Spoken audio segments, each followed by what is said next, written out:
Nang pinatay ng isang 14 anyos na anak ang kanyang ama, walang makaintindi kung paano nagawa iyon ng isang napakabata pa. Gayunpaman, habang unti-unting nalalaman ang mga detalye tungkol sa kanyang dahilan, nagkaroon ng malakas na pag-ulan ng suporta mula sa publiko. Isang antas ng suporta na ikinagkulat maging siya mismo.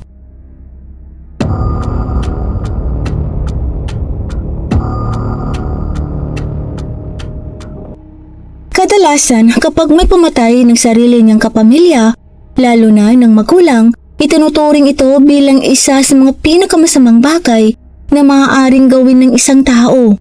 Bihira na may magtanggol sa ganitong desisyon. Mas lalo pang bihira na may hayagang sumuporta rito. Ang kwentong ito ay isa sa mga pambihirang pagkakataong iyon. Magsimula tayo sa simula. Noong 2009, si Zachary Nigel ay 14 years old, isang estudyante sa ikawalong baitang sa Valley Middle School sa Caldwell, Idaho. Sa paaralan, maayos naman ang kanyang kalagayan. Sinasabing may IQ siyang 115, mas mataas sa karaniwan, at mas mahusay ang kanyang performance sa pag-aaral kumpara sa kanyang mga kaklase.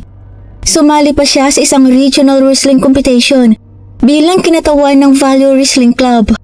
Ngunit sa bahay, ayon sa mga kamag-anak ni Zachary, ibang-iba ang sitwasyon. Ayon sa kanila, biktima siya ng pisikal na pananakit mula sa kanyang ama. Hindi lamang iyon, pinaghinalaan pa ng kanyang tiyuhin na maaaring nakakaranas si Zach ng sexual na pang-aabuso, bagamat wala siyang sapat na ebidensya. Isang beses daw ay may nakita siyang mga material sa computer ng ama ni Zachary na may kinalaman sa mga bata na kaedad nito, na may mga senaryong tinatawag niyang daddy and daughter at brother and sister. Sa kasamaang palad, tila tama ang kanyang mga pangamba tungkol kay Zachary. Naghiwalay ang mga magulang ni Zachary, sina Jason at Cindy, noong napakabata pa niya. Nagkabalikan sila, ngunit muling naghiwalay nang siya ay 8 taong gulang. Pagkatapos nito, sinasabing nagsimulang saktan ng kanyang ama si Zachary at lalo pa itong lumala habang tumatakal. May 2 pa siyang mas nakababatang kapatid, ngunit sinabi ni Zachary hindi ito nangyayari sa kanila. Ayon din sa kanya, nangyayari lamang ito kapag wala ang kanyang ina at wala itong kaalam-alam sa mga pangyayari. Isang Sabado noong May 2009, umabot sa sukdulan si Zachary. Pumasok siya sa silid ng kanyang ama habang ito'y natutulog sa sofa at kinuha ang rifle mula sa pinagtataguan nito. Nilapitan niya ang kanyang ama na nagising at nakita ang baril na nakatutok sa kanyang ulo. Itinaas ng ama ang kanyang braso upang protektahan ang sarili. Pagkatapos ay nagpaputok si Zachary. Tumaan ang bala sa pulso ng kanyang ama at tumama sa kanyang noo. Namatay ito bago pa makagawa ng reaksyon. Si Zach mismo ang tumawag sa 911. Sinabi niya sa dispatcher na nabaril ang kanyang ama, ngunit hindi niya ipinahiwatig na siya ang bumaril. Nalito ang dispatcher at tinanong kung nasaan ang baril. Ang sagot lamang ni Zachary ay wala ito sa bahay. Ilang sandali lang ay dumating ang mga pulis sa bahay. Natagpuan ng mga investigador ang isang 30-30 rifle na may isang nagamit na pala at 2 hindi pa nagagamit sa garahe. Nakatago sa ilalim ng isang karton. Maraming bagay sa garahe ang nababalutan ng alikabok, ngunit ang baril ay malinis na malinis. Halatang nakatago ito sa isang lalagyan. Natagpuan nila ang lalagyang iyon sa ilalim ng kama ng master bedroom. Kinapanayam ng mga pulis si Zachary at ang kanyang mga nakababatang kapatid. Ayon sa 2 bata, isang lalaki at isang babae, habang natutulog ang kanilang ama sa sofa, sinabihan sila ni Zachary na pumasok sa kanilang silid at makinig ng music sa kwarto. Pumasok sila at isinara ang pinto at di nagtagal ay nakarinig sila ng malakas na putok. Pagkatapos nito, pumasok si Zachary sa kanilang silid at sinabihan silang manatili roon. Dahil dito, agad na inisip ng mga pulis na si Zachary ang bumaril o may alam siyang mangyayari. alinman sa dalawa, siya ang pangunahing suspect. Samantala, ikinuwento ni Zachary sa mga investigador na nasa sarili siyang kwarto at nakikinig ng musika nang marinig niya ang putok. Sinabi niyang agad siyang tumakbo sa kanyang mga kapatid at pagkatapos tiningnan ang kanyang ama na nakita niyang patay na sa sofa. Ayon sa kanya, may amoy ng pulbura sa silid at bahagyang nakabukas ang pintuan sa harap. Ngunit nang tawagan ng mga pulis ang ina ni Zachary upang sabihing nabaril si Jason, agad itong sumagot ng sino ang gumawa, ang mga bata ba?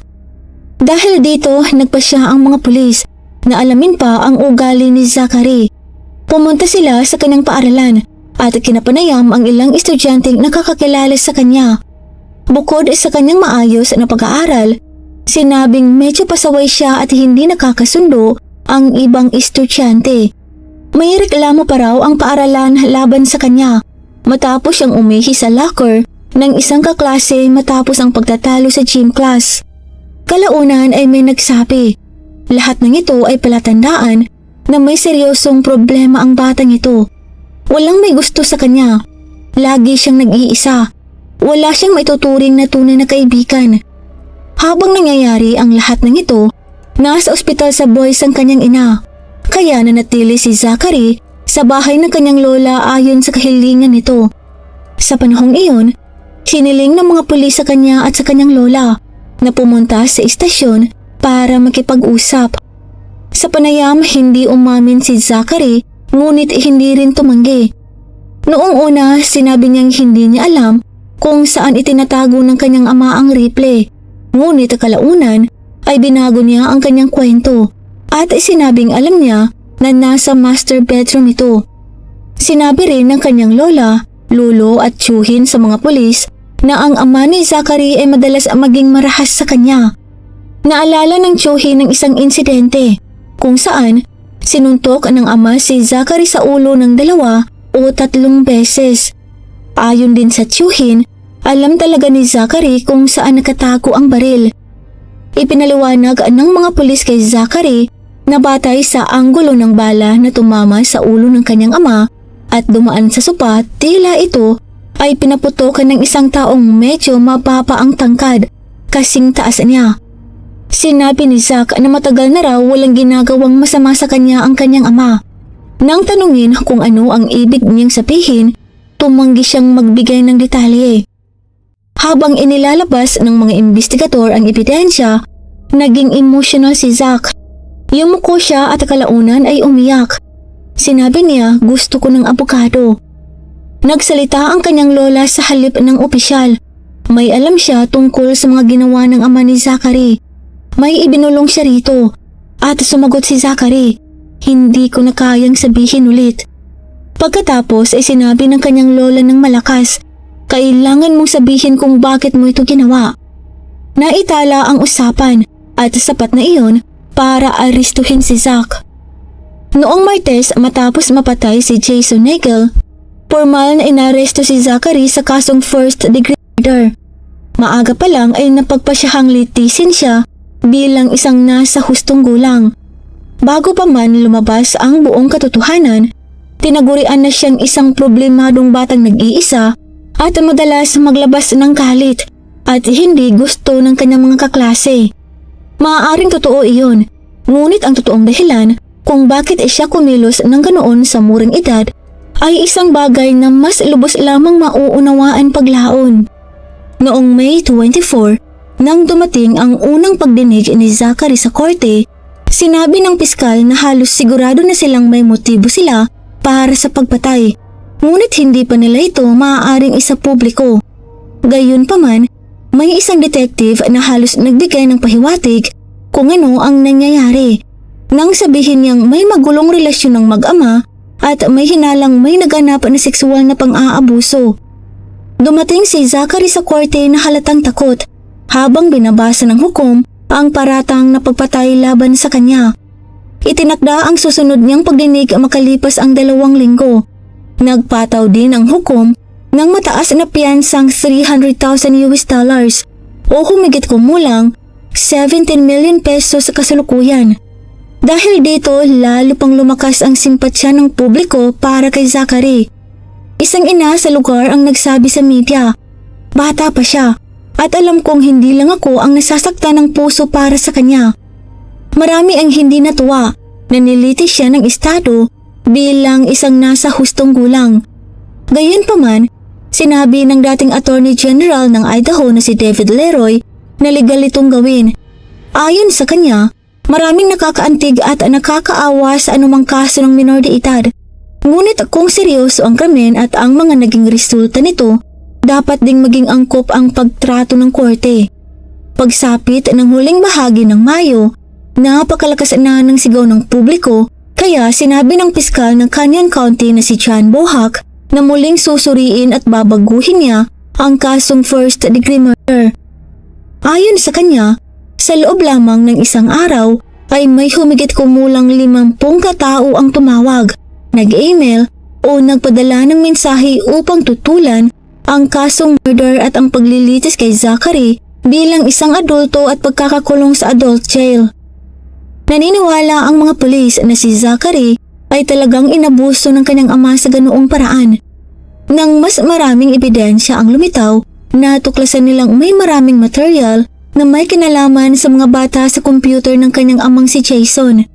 Ang medikal na pagsusuri kay Zachary ay nagpakita rin ng mga palatandaan na nagkaroon nga ng ganoong uri ng pang-aabuso.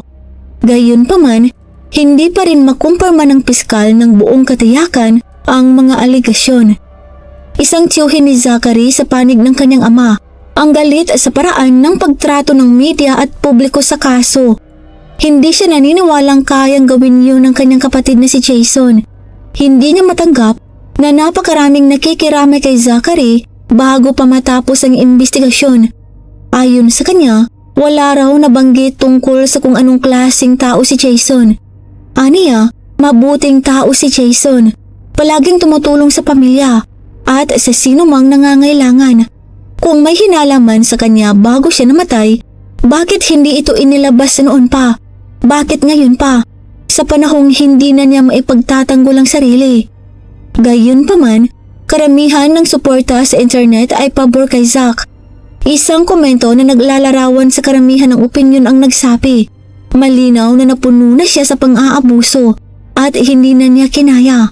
Pinoprotektahan niya ang sarili at ang kanyang mga kapatid laban sa sexual at pisikal na pang-aabuso mula sa taong tinatawag nilang ama. May inilunsad na online petition kung saan maaaring pumirma ang mga tao bilang suporta sa mas magaan na parusa para kay Zach at mas maayos na pagtrato sa kanya. Hinikayat nila ang piskal na maging mas mahabagin. Maraming tao mula sa iba't ibang bansa, kabilang ang UK, Germany at South Korea ang pumirma. Nagkaroon din si Zachary ng abogado. Sinabi ng abogado na seryoso niyang tinatrato ang mga aligasyon ng pang-aabuso. Ayon sa kanya, malalaman din ang katotohanan. Ngunit naniniwala siya na totoo ang mga ito. Sinabi niyang mapapatunayan nito ng ebidensya. Bagaman, hindi niya idinetalye kung ano iyon. Malamang na tinutukoy niya ang medikal na pagsusuri na hindi pa noon inilalabas sa publiko. Lumabas din sa programang Good Morning America ang ina ni Zachary na si Cindy upang magsalita. Sinabi niyang hindi siya naniniwalang kayang pumatay ng kanyang anak. Ayon sa kanya, napakamapagmahal niyang bata, napakatalino at malapit sa pamilya. Hindi ko akalaing may ganoong karahasang nasa loob niya. Naniniwala akong malapit sila ng kanyang ama. Kahit hindi oras ng pagbisita tungkol sa custody, hinihiling pa nga ni Zach na pumunta sa kanyang ama. Samantala, nanatili si Zachary sa kustudiya sa Canyon County Jail, ngunit hiwalay siya sa mga adultong preso at ipinapayagan siyang tumanggap ng bisita. Hindi ito nagtagal. Kalaunan, inilipat siya sa Southwest Idaho Juvenile Detention Center dahil pinaniniwala ang mas makakaroon siya roon ng access sa counseling. Dahil dito, naantala rin ang susunod niyang pagdinig hanggang June 11th. Bago pa man ang pagdinig, naghanda ang isang malaking grupo na magsagawa ng rally sa labas ng courthouse sa araw na iyon. Dahil sa dami ng sumusuporta kay Zach, marami ang nananawakan na bigyan siya ng counseling imbis na ikulong. Nang dumating ang pagdinig noong 11 ng Hunyo, natuloy ang rally. Maraming tao ang nagtipon sa labas ng courthouse. May hawak na mga karatulang humihiling ng kanyang paglaya. Isa sa mga dumalo ay ang ina ng isang batang babae na dating kalaro ni Zachary. Ayon sa kanya, magkapit-bahay kami noon ng lolo ni Zach at kilala namin ang pamilya. Bata siya, hindi adulto. Lumawak pa ang legal team ni Zachary at nadagdagan ng isang lalaking nagngangalang Chuck Peterson na masigasig sa kaso. Isinulat nito sa kanyang blog, kinasuhan si Zach bilang isang adulto pero makikita sa larawan kung gaano pa siya kabata. Nakagapos ng kadena at nakasuot ng dilaw na uniform. Isa lang siyang bata. Ayon sa batas ng Idaho, kung matutuloy ang paglilitis at matalo si Zach at hindi maniwala ang hurado na pinatay niya ang ama upang protektahan ang kanyang mga kapatid, maaari siyang makulong habang buhay sa isang adult prison. Sa huli, nagkaroon ng kasunduan na tinatawag na blended sentence kung saan inilagay si Zach sa Idaho Juvenile Corrections. Kung magiging maayos ang kanyang asal doon, may pagkakataon siyang makaiwas sa adult prison at mapunta sa adult probation. Noong June 26, nag-plead si Zachary ng not guilty sa kasong first-degree murder. Humiling din ang kanyang abogado ng mabilisang paglilitis, umaasang matatapos ang kaso sa loob ng 6 na buwan. Ipinagtanggol ng kanyang legal team na ang pagpatay ay bunga ng maraming taon ng sexual na pang-aabuso at ginawa niya ito upang protektahan ng kanyang mga nakababatang kapatid. Sinabi pa na hinalay siya ng kanyang ama sa mismong araw ng pagpatay bago ito matulog sa sofa. Hindi natuloy ang mabilisang paglilitis. Umabot pa sa halos 9 na buwan bago muling humarap si Zachary sa korte ng Canyon County. Ngunit sa pagkakataong ito, iba na ang sitwasyon. Siya na mismo ang tumistigo para sa sarili. Dito niya unang ibinahagi sa korte ang masalimuot na detalye ng kanyang pinagdaanan noong bata pa siya. Sinabi niyang nagsimula ang panghahalay noong siya ay 8 o 9 na taong gulang pa lamang. Inamin niyang binaril niya ang kanyang ama upang protektahan ang kanyang mga kapatid dahil malapit na rin silang umabot sa edad kung kailan nagsimula ang pang-aabuso sa kanya. Sa pagdinig na ito, iniharap din ang ebidensyang medikal na nagpapakita na nagsasabi siya ng totoo. Ayon kay Zach, sa araw ng insidente pinagsamantalahan pa siya ng kanyang ama bago ito humiga sa sofa. Bago ito makatulog, sinabi ng kanyang ama na magkikipaglaro ito sa kanya at sa kanyang 2 nakababatang kapatid kapag nagising na ito mamaya. Ayon kay Zach, yon ang sandaling napagtanto niyang hindi na niya kayang tiisin ng lahat. Gusto raw niyang tawagan ng kanyang ina at sabihin ng lahat. Ngunit dati na siyang pinagbantaan ng kanyang ama na huwag itong gagawin. Idinagdag pa niya, naisip kong tumakas. Sa totoo lang, may naghanda na akong mga pag. Pero alam kong hindi ko kayang alakaan ang kapatid kong lalaki na 6 na taong gulang at ang kapatid kong babae na 9 na taong gulang. Nang marinig niyang tila magigising na ang kanyang ama, wala na siyang oras mag-isip. Pakiramdam niya ang pagpatay sa kanyang ama ang tanging paraan. Inamin din niyang gising ang kanyang ama nang mangyari iyon. Dahil dito, nagawa ng mga abogado ni Zachary na makakuha ng plea deal. Gayunpaman, marami pa rin ang naniniwalang mabigat pa rin ang parusa. Kung aamin siya sa kasong involuntary manslaughter, maaari siyang makulong mula 7 hanggang 30 taon. Sa kasunduang ito, mananatili siya sa kustudiya ng juvenile hanggang sa edad na 21. Bago siya mag-21, maaari siyang bumalik sa korte upang malaman kung probation ang ipapataw sa kanya o kulong sa adult prison. Sa una, tila hindi papayagan ng hukom ang kasunduan, ngunit kalaunan ay naaprubahan din ito. Noong May 12, 2010, halos 1 taon matapos barilin ni Zachary ang kanyang ama, siya ay hinatulan. Binigyan siya ng 7 taon sa State Juvenile Correction System.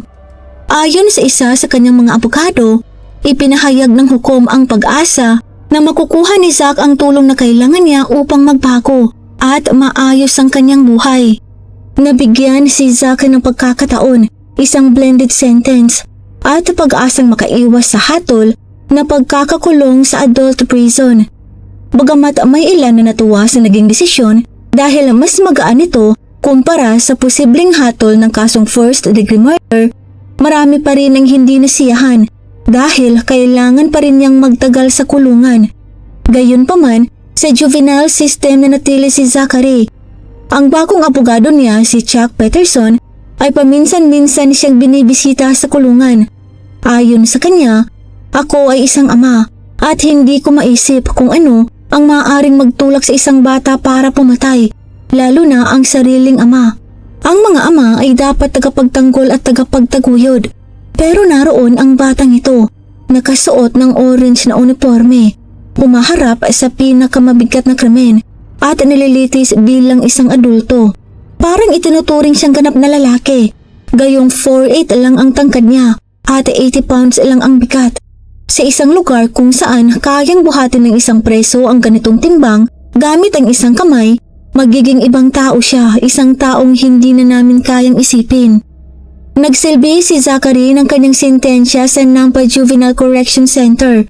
Nakagawa siya roon ng ilang kaibigang kaedad niya, ngunit karamihan sa kanila ay hindi magtatagal doon ang gaya niya. Naging malapit din siya sa ilang staff at nanatili pa silang nag-uusap kahit umalis na ang ilan sa trabaho. Sinikap niyang magpakabait, umaasang makakalaya ng mas maaga. Isinulat ni Chuck Peterson, "May babalita kong maayos ang kalagayan ni Zach Nigel. Nakipagkita ako sa kanya ilang linggo bago magpasko. Nakaantabay pa ang kanyang kaso. Darating ang panahon na haharap siya muli sa hukom upang malaman kung kailan at paano siya makakalaya. Nasa kanyang mga kamay ang kanyang kinabukasan. Kung magsisikap siya at hindi magiging banta sa sarili o sa iba, maaaring ilagay siya sa probation at makaiwas sa adult prison na kinatatakutan naming maaaring makasira sa kanyang buhay. Lumaki na siya, mas matangkad na siya at mukhang maayos. At ang takot naming baka maging isa siyang malungkot na istatistika ay mas malayo na ngayon kumpara noong umamin siyang pinatay niya ang kanyang ama." Nagpatuloy si Zach sa pag-aaral habang nasa juvenile corrections. Umaasa siyang makakahanap ng trabaho pagkatapos niyang makalaya kung magiging maayos ang kanyang kilos. Kalaunan, dumating ang panahon para sana ay ilipat siya sa adult probation. Humiling ang Idaho Department of Juvenile Corrections ng mas maluwag na kalayaan para sa kanya. Sinasabing maayos ang kanyang asal sa tuwing bumibisita ang kanyang pamilya. Ayon sa kanila, isa siyang leader ng kanyang grupo at may mataas na antas ng personal na responsibilidad. Ang kanyang risk level ay nasa level 1, ang pinakamababang antas.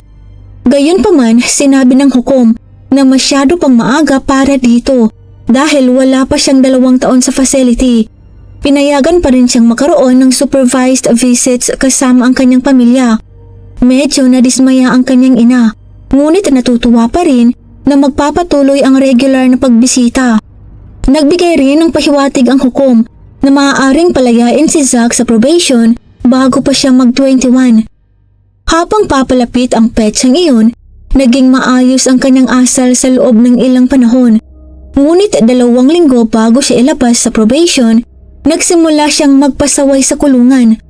Kalaunan ay inamin niyang sinasadya niya itong gawin, isang uri ng self-sabotage. Naiinis siya dahil nakikita niyang ang ibang preso na may masamang asal ay umaabante sa programa. Samantalang pakiramdam niya ay walang nangyayaring progreso sa kanya. Gayunpaman, nakatulong sa kanya ang pagguhit upang kumalma habang nakakulong. Isa sa mga staff ang nagturo sa kanya nito. Nang balikan niya ang kanyang mga guhit, sinabi niyang madaling makita ang nararamdaman niya noon base sa simbolismong makikita sa bawat obra. May mga pagkakataon pa na gumagawa siya ng mga guhit para sa kanyang ama na may nakasulat na salitang sorry sa ibaba. Mas nasaktan siya sa katotohanang may ilang kamag-anak ng kanyang ama na ayaw na siyang kausapin kailanman. Ngunit may ilan ding kamag-anak na nasa ibang estado, kaya hindi rin naman sila madalas magkikita. Noong 2014, tuluyan nang nakalaya si Zach sa ilalim ng supervised probation. Habang nasa kulungan, nakuha niya ang kanyang high school diploma at nakapag-aral pa ng kalahating semester sa kolehiyo. Gayunpaman, naging mahirap ang pagbabalik niya sa lipunan. Halos buong panahon ng kanyang pagbibinata ay ginugol niya sa loob ng pasilidad, maliban sa isang maliit na programa kung saan inilagay siya sa isang bahay sa loob ng isang buwan at tinuruan kung paano mamuhay sa labas. Wala siyang malinaw na direksyon. Nalaman niya na napakahirap para sa isang 19 anyos na may felony record at walang karanasan sa trabaho. Dahil sa mga hamon, naaresto siya dahil sa petty theft ilang linggo lamang matapos siyang makalaya. Gayunpaman, hindi ito sapat upang labagin ang kanyang probation at mula noon ay wala na siyang naging problema maliban sa ilang traffic violations. Nagkaroon si Zack ng 2 trabaho sa food service na sabay niyang pinasukan. Kalaunan, isa na lamang ang tiniran niyang trabaho sa isang vape shop. Ayon sa kanya, kung titingnan lamang ng employer ang kanyang background check at hindi ang kanyang kwento, agad siyang tatanggihan. Ngunit ang mga nakikinig sa kanya ay kadalasang walang problema sa pagtanggap sa kanya. Gayunpaman, hindi siya pinapayagang lumapit sa alak o armas, kaya nahirapan siyang makahanap ng roommate na susunod sa mga kondisyong iyon. Dahil nakatakda ang kanyang probation hanggang edad 30, naging malaking hamon ito. Sa kabila nito, nagulat si Zack na bihira siyang makatagpo ng mga taong masama ang tingin sa kanyang ginawa matapos marinig ang kanyang kwento. Nagkaroon din siya ng 5 tattoo na siya mismo ang nagdisenyo. Isa rito ay mga zodiac sign at balak niyang ipagpatuloy ang paglalagay ng iba pang zodiac signs sa kanyang kaliwang braso. Gayunpaman, hindi nagtagal ang positibong takbo ng kanyang buhay. Isang gabi, kasama ni Zack ang kanyang nakababatang kapatid. Ang kapatid na pinrotektahan niya noon kahit pa umabot sa pagpatay. Naglalaro sila ng video games at nag-uusap tungkol sa wrestling. Mga normal na bagay lang. Pagkatapos nito, umuwi na si Zack. Habang nagmamaneho siya pauwi sa freeway, nakatanggap siya ng isang napakasakit na tawag mula sa kanyang ina. Namatay ang kanyang kapatid habang natutulog. Hanggang ngayon, hindi pa rin alam ng pamilya ang eksaktong dahilan ng pagkamatay nito. Ngunit walang sinyalis ng foul play. Malamang ay dahil ito sa isang hindi natukoy na karamdaman. Sa kabila nito, nagpatuloy si Zack. Nagpaunlak pa siya ng panayam sa Idaho Press Tribune. Ikinuwento niya ang panahong ginugol niya sa loob ng pasilidad at kung paano niya gustong magpatuloy sa buhay. Matapos mapagsilbihan ang kanyang sentensya, sinabi niya, "Pwede kong piliin maging mapait o maging masaya para sa hinaharap." Ayon sa kanya, normal na raw ang kanyang buhay ngayon. Kadalasan ay nagtatrabaho lamang siya o naglalaro kasama ang kanyang aso. Paminsan-minsan ay nakikipagkita siya sa mga kaibigan. Sinabi niyang ang pagtingin sa hinaharap ang higit na nakatulong sa kanya. Inaasam niya ang mga bagong karanasan sa buhay. Sinabi niyang gusto kong makapaglakbay, makakita ng mga bagong lugar, sumubok ng mga bagong bagay. Gusto ko lang maranasan ang bagong pagkikipagsapalaran at iba't ibang bagay na maaari kong gawin. Balang araw, nais niyang umalis ng Idaho. Ngunit dahil sa kanyang probation, hindi pa niya ito magawa. Kapag natapos na iyon, balak niyang iimpake ang kanyang sasakyan at tuluyang alisin ng estado kasama ang kanyang alagang aso. Hindi pa niya alam kung saan siya pupunta. Balak niyang huminto sa kung aling lungsod ang magustuhan niya at kumuha ng kung ano-anong trabaho habang naglalakbay. Bagamat nakukonsensya pa rin siya na nawala sa kanyang mga kapatid ang kanilang ama, lalo na kapag nakikita niya ang kanyang kapatid na babae, hindi siya naaawa sa sarili niya. Ayon sa kanya, hindi kailanman isinumbat ng kanyang mga kapatid ang nangyari. Pinipili niyang maging masaya sa kung anong mayroon siya ngayon. Sinabi niya, "May sarili akong tirahan, isang magandang tuta, kotse, pamilyang nagmamahal sa akin, at mga kaibigang sumusuporta sa akin. Hindi lahat ay mayroon yan." Ito lamang po para sa araw na ito. Maraming salamat po sa pagsubaybay. At para po sa early access sa ating mga upcoming videos, join po kayo sa ating Crimes in Tagalog Stories Fam. Nasa description po sa ibaba ang link. Ito lamang po para sa araw na ito. Magkita po tayo sa susunod na kwento. At sa muli, mag-ingat po tayong lahat. Paalam!